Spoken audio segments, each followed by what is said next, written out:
राहुल गांधी ने एक पोस्ट किया जिसमें जेनजी का जिक्र किया, कहा कि संविधान बचाने के लिए, लोकतंत्र बचाने के लिए जेनजी और बाकी युवाओं को सामने आना होगा और इसमें वो उनका साथ देंगे। इस पर बीजेपी लगातार राहुल गांधी पर सवाल खड़ा कर रही है।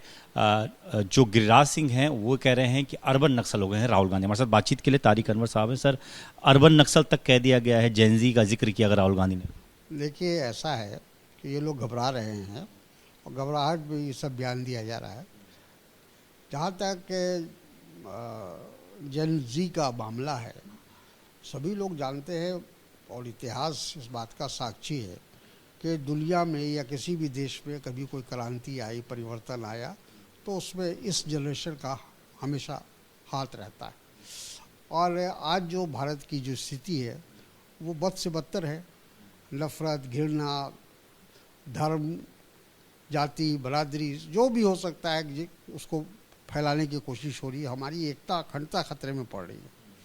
और वैसे हालत में जब तक नया जो आने वाला जनरेशन है वो आगे नहीं आएगा, वो देश की रक्षा के लिए नहीं आएगा। लोकतंत्र की बात जो कहा राहुल जी ने, बिल्कुल सही कहा कि आज लोकतंत्र खतरे में। जब वोट ही चोरी हो रहा है तो फिर लोकतंत्र कैसे बचेगा?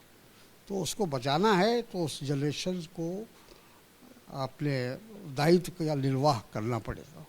लेकिन सर, बीजेपी के नेता ये कह रहे हैं कि राहुल गांधी देश में चाहते क्या है, वो गृह युद्ध की तरफ झोंकना चाहते हैं देश को, ये कहकर, जेनजी की बात कहकर। दूसरा, अगर इस तरह की स्थिति अगर पैदा होगी तो नुकसान, खामियाजा जो है वो अखिलेश यादव और राहुल गांधी जैसे लोगों को भुगतना पड़ेगा, जो परिवारवाद की राजनीति। तो फिर क्यों घबरा रहे हैं? तो फिर चिल्ला क्यों रहे हैं? राहुल गांधी जी का होगा, अखिलेश जी का होगा तो काहे के लिए चिल्ला रहे हैं? असल इनको घबराहट है कि अगर नौजवान खड़ा हो जाएगा तो इनका जो आज जिस तरह से इन्होंने सारे संस्थाओं पर कब्जा कर रखा है वो ख़त्म हो जाएगा। इनका जो डिक्टेटोरियल जो एटीट्यूड चल रहा है, जो तानाशाही चल रही है, वो ख़त्म हो जाएगी। भ्रष्टाचार चल रहा है वो ख़त्म हो जाएगा। इसके अलावा बीजेपी इस बात को लेकर भी सवाल उठा रही है। यासीन मलिक ने कोर्ट में एक हलफनामा दिया है और तत्कालीन प्रधानमंत्री, 2006 की बात कर रहे हैं, तत्कालीन प्रधानमंत्री मनमोहन सिंह के जानकारी थी इस बात की कि वो हाफिज सईद से मुलाकात करेंगे। तब के जो हमारे सुरक्षा एडवाइज़र थे उनको भी जानकारी थी, उन्होंने कहा उनसे मिलने के लिए, ये बात उन्होंने कही। देखिए, हाफिज सईद को किसने छोड़ा था? कौन सी गवर्नमेंट थी? अटल बिहारी वाजपेयी की गवर्नमेंट। हवाई जहाज़ पर बैठा के उनको कंधार छोड़ा गया था। और आज अगर कोई बात हो रही है तो इसीलिए ना, अगर उनको छोड़ा नहीं गया होता उस समय तो आज हाफिज सईद हमारी जेल में होते या उनको अब तक वो सज़ा मिल चुकी होती।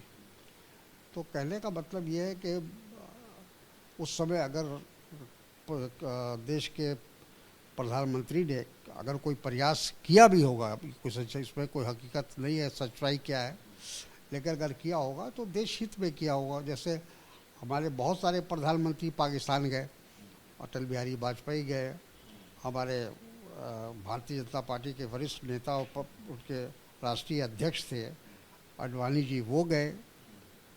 हमारे वर्तमान प्रधानमंत्री लाहौर पहुंच गए। तो कोशिश होती रहती है, बड़ा प्रयास होता है।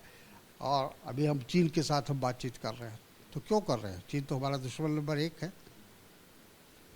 इसके अलावा सर, जो इंडियन ओवरसीज़ कांग्रेस के अध्यक्ष हैं सैम पित्रोदा, वो एक बात कह रहे हैं कि मैं पाकिस्तान भी गया हूँ, नेपाल भी गया हूँ, बांग्लादेश भी गया हूँ और सब जगह मुझे घर जैसा लगता है। इसको लेकर भी सवाल। हाँ, बिल्कुल। और सवाल ये है कि पाकिस्तान तो हमारे भारत का ही एक हिस्सा था, भले ही आज अलग देश हो गया हो, लेकिन हमारे वहाँ की जनता से हमारी कोई लड़ाई नहीं है। हम जब जाते हैं तो वहाँ के लोग उसी तरह स्वागत और अभिनंदन करते हैं। बीजेपी कह रही है बार बार इनके पाकिस्तान प्रेम जाग उठता है, कांग्रेसियों का ये नज़र आता है। नहीं, वो तो देखा है लोगों ने कि लाहौर बिरयानी खाने कौन गया था? बिना निवेदन के, बिना निमंत्रण के चले गए थे हमारे प्रधानमंत्री। इसके अलावा सर, क्योंकि आज बैठक भी चल रही है स्क्रीनिंग कमेटी की और आप भी बैठक में शामिल होने जा रहे हैं, एक चीज़ निकल कर आई है कि बिहार से नाम भेज दिए गए हैं उम्मीदवारों के यहाँ आला कमान के पास, पार्टी के शीर्ष नेतृत्व के पास, जबकि अब तक सीट बंटवारा भी नहीं हुआ है। तो क्या कांग्रेस ये दिखाने की कोशिश कर रही है, दबाव की राजनीति का काम कर रही है कि ज़्यादा सीटें या पसंदीदा सीटें आपको मिल सकें, इसलिए इस तरीके की राजनीति पर आप काम कर रहे हैं? नहीं, कोई दबाव की राजनीति नहीं है। हम तैयारी कर रहे हैं, अब चुनाव सामने है, वक्त बहुत कम है, तो हमको तो अपने उम्मीदवार का चयन करना है। कैमरामैन मनीष उनियाल के साथ दीपक सिंह रावत, एबीपी न्यूज़, दिल्ली।